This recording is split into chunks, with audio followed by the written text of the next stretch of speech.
Today in the United States, polio is a distant memory. It was wiped out here in 1979. But worldwide eradication of the disease is proving elusive, even though billions of dollars have been spent during 2 decades of vaccination campaigns.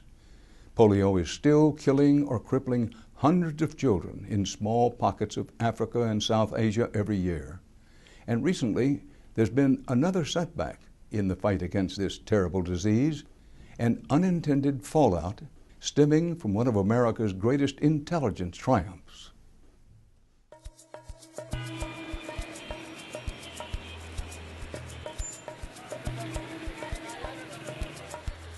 The slums of Pakistan's commercial capital, Karachi, are crowded, filthy, and deadly. There are about 5 violent murders here each day. But lurking in the city's primitive sewers is another killer altogether, the polio virus. Millions of people live and work on these streets, including Usman. He's a father of 4 who scrapes by working at an auto parts shop. It may not look like much, but it's a job he says he's lucky to have because Usman had polio. तो इसकी वजह से तकलीफ तो है, रीढ़ की हड्डी पे इंसान को दर्द होता है, मुझे पता है कि माजूर को क्या होता है ना, तो रीढ़ की हड्डी पे तकलीफ होता है, सीने में इंसान को दर्द होता है. तो मेरी वालदा भी यहाँ है, मगर इस घर में नहीं है, ये घर छोटा है. मेरे The polio virus in its most severe form attacks the spinal cord and can cause paralysis of the lungs and legs. The disease festers in the human waste that flows unchecked through these streets and right past Usman's front door. He knows that his own children are at risk from the poor sanitation. But helping those children and everyone at risk for polio are some very experienced and brave healthcare workers who risk their lives on the mean streets of Karachi every day. And how many children she had yesterday? Dr. Elias Drury runs the World Health Organization's polio vaccination efforts in Pakistan. Originally from Ethiopia, Drury has been conquering the polio virus in countries across the globe for more than 20 years. He successfully eliminated polio from hotspots such as Sudan, Yemen, and Somalia. And now he has Pakistan in his crosshairs. She has total number of children here. We accompanied Dr. Drury and local doctors on some house calls. You have people who are living, not a shanty house, but in a housing developments that are no basic health service and cramped in the same place. And this is where the virus really has, a much better environment for it to just keep replicating. Last year saw just 223 cases of polio worldwide. The vast majority of them in 3 chaotic and poorly governed countries: Nigeria, Afghanistan, and here in Pakistan.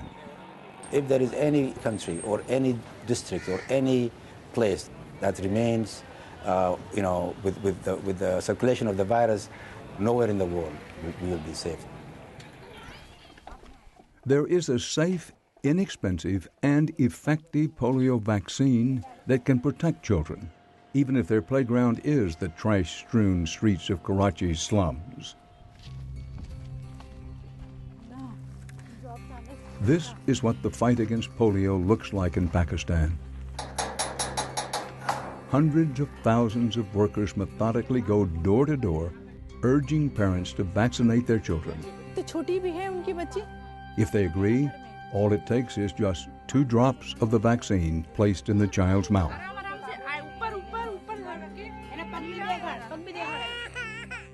Once vaccinated, the child's finger is marked with ink.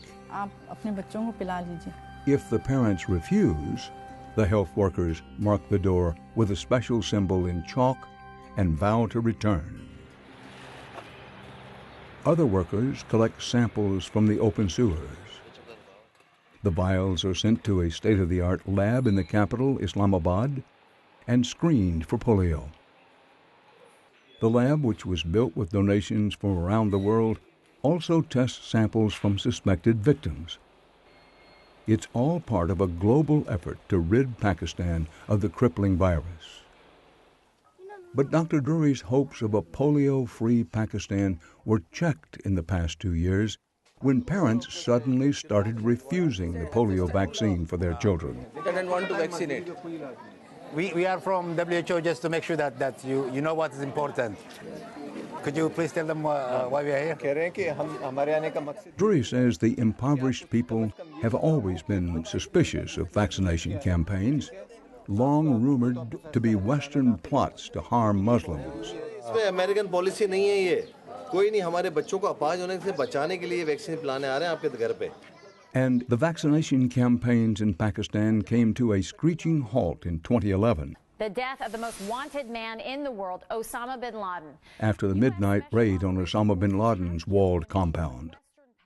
Everyone knows what happened in Abbottabad, but it's what the CIA did before the deadly raid that has people in Pakistan talking. As part of the operation I'm about to get intelligence on bin Laden, there was a failed operation to use hepatitis B vaccination program to uncover evidence of DNA from the bin Laden family in Abbottabad. The news of the operation leaked, and the story that the CIA had used a vaccination campaign spread like wildfire across the region. Charles Kenny is a senior fellow at the Center for Global Development and a former World Bank economist. He studies the effects and consequences of foreign aid, including vaccination campaigns. Kenny says millions have been poured into eradicating polio and correcting the myths and lies of Western meddling. But all those efforts were erased in an instant when the U.S. government decided to use a vaccination campaign as cover to gather DNA samples from the Abbottabad compound.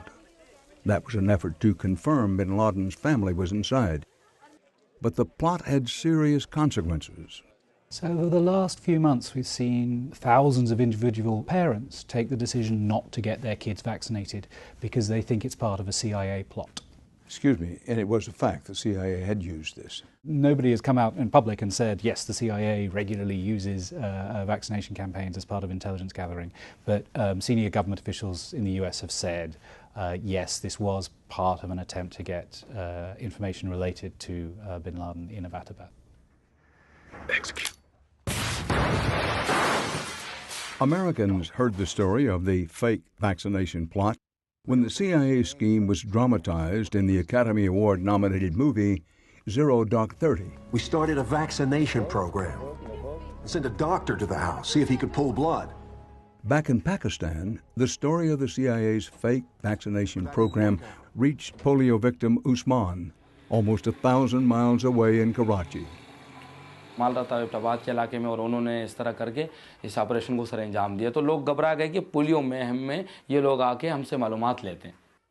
So Usman, who had allowed his other 3 children to be vaccinated, turned away the polio health workers when they came to inoculate his 2-year-old son Musharraf.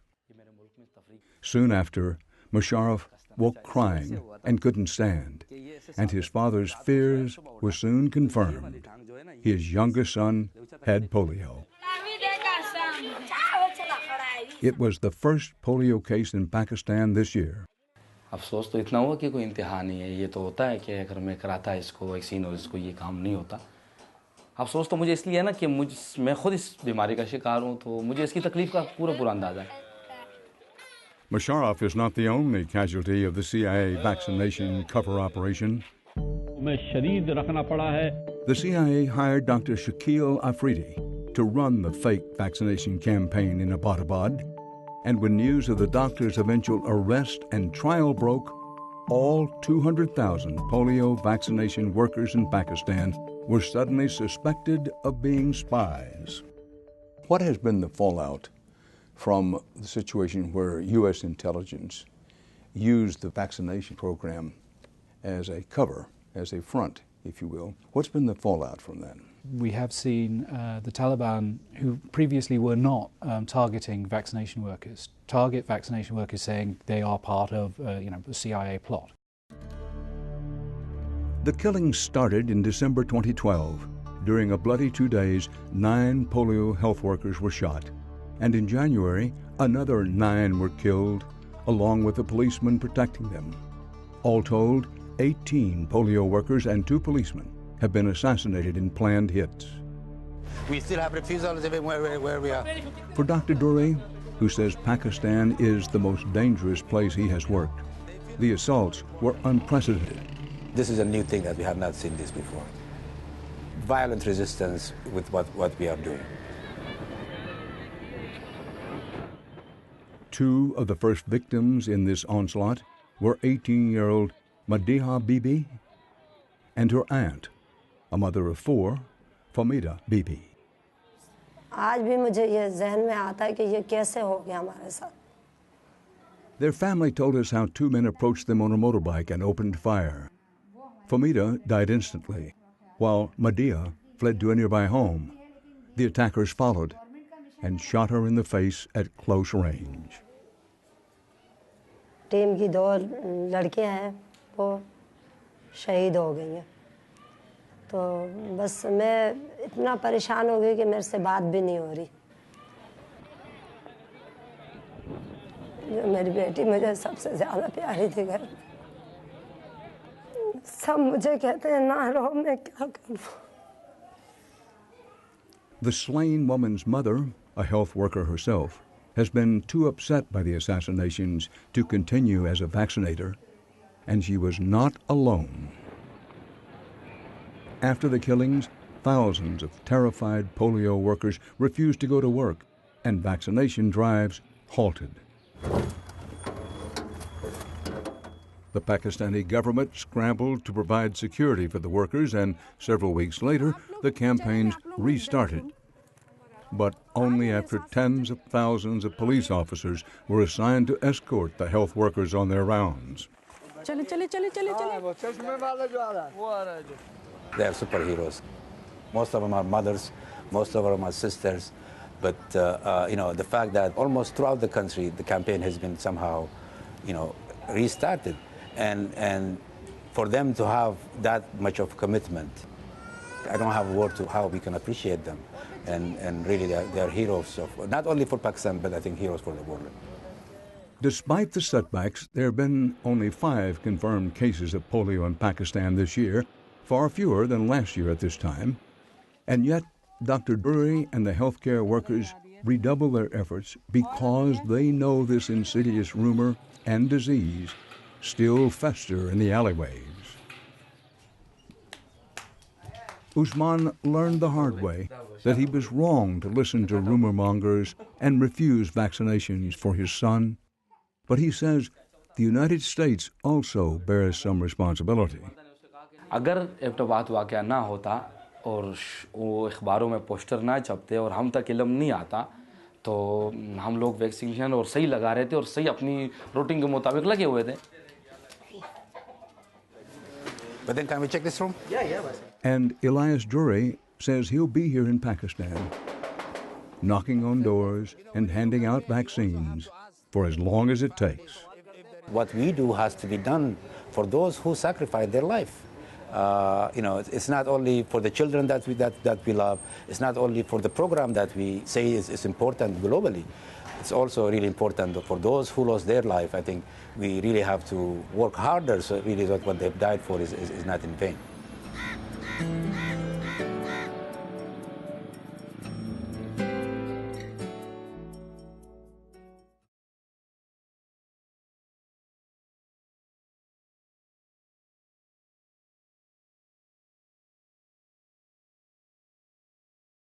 Every year.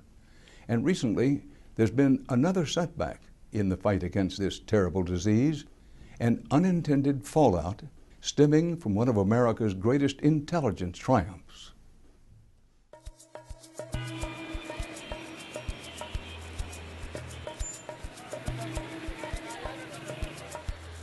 The slums of Pakistan's commercial capital, Karachi, are crowded, filthy, and deadly.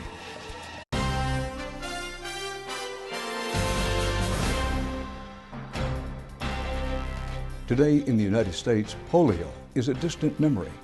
It was wiped out here in 1979.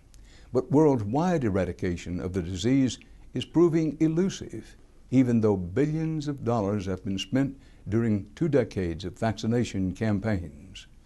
Polio is still killing or crippling hundreds of children in small pockets of Africa and South Asia. Usman's front door. He knows that his own children are at risk from the poor sanitation. But helping those children and everyone at risk for polio are some very experienced and brave healthcare workers who risk their lives on the main streets of Karachi every day. And how many children she had yesterday? Dr. Elias Drury runs the World Health Organization's polio vaccination efforts in Pakistan because Usman had polio. तो इसकी वजह से तकलीफ तो है, रीढ़ की हड्डी पे इंसान को दर्द होता है, मुझे पता है कि माजूर को क्या होता है ना, तो रीढ़ की हड्डी पे तकलीफ होता है, सीने में इंसान को दर्द होता है. तो मेरी वालदा भी यहाँ है मगर इस घर में नहीं है, ये घर छोटा है मेरे. The polio virus in its most severe form attacks the spinal cord and can cause paralysis of the lungs and legs. The disease festers in the human waste that flows unchecked through these streets. And right past, there are about 5 violent murders here each day. But lurking in the city's primitive sewers is another killer altogether, the polio virus. Millions of people live and work on these streets, including Usman. He's a father of 4 who scrapes by working at an auto parts shop. It may not look like much, but it's a job he says he's lucky to have.